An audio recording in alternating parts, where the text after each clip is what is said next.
here has been on my mind for quite some time, since before the pandemic started. And that is how incredibly divided we are into these big sort of tribes of group thinking sort of hive minds. Like all of us are captured by this. And I really think it's because in many ways, if you define like consciousness, like awareness, as a kind of shared receptivity to information, it used to be that consciousness was ourselves, because our own mind is receptive to our senses and to subconscious parts of our mind. You know, we kind of contain multitudes ourselves. But since we're social creatures, obligate social creatures, we actually create even higher consciousnesses that are sort of created by us sharing information with each other and having receptivity to that information. Well, in the old days, you would share that information in the form of, local stuff, city council stuff.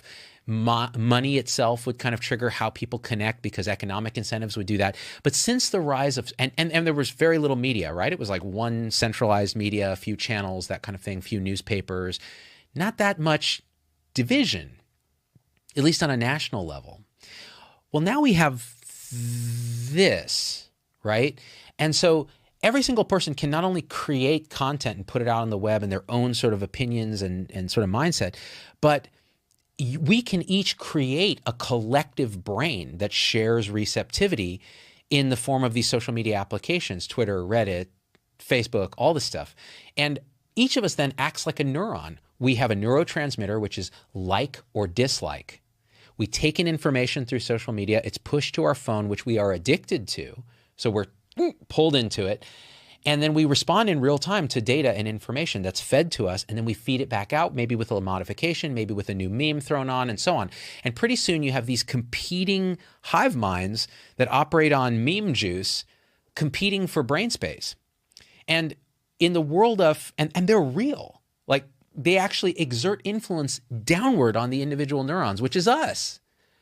And we're all captured to some degree by whatever hive mind we happen to participate in on this. So if you're in the CNN, MSNBC hive mind, you're in one space, the Vox hive mind. If you're in the Fox, Breitbart, this hive mind, you're in that space. And then there's a bunch of different sub hive minds.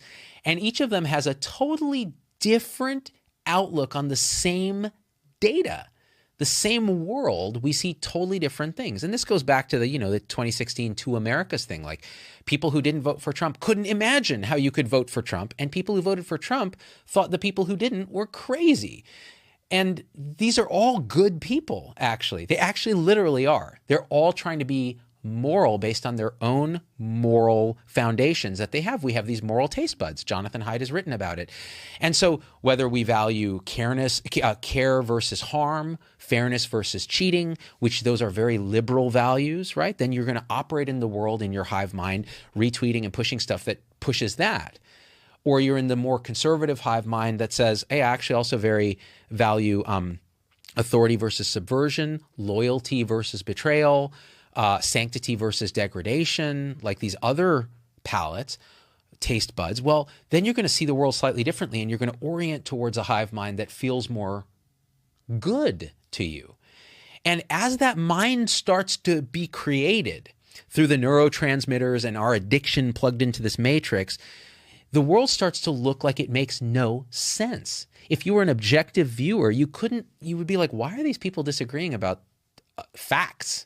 Like, this makes no sense at all, but it does. It makes perfect sense from the collective hive mind of whichever one you're in. And this is why if you go against that particular collective in any way, you are going to feel the immune system of that mind push back on you.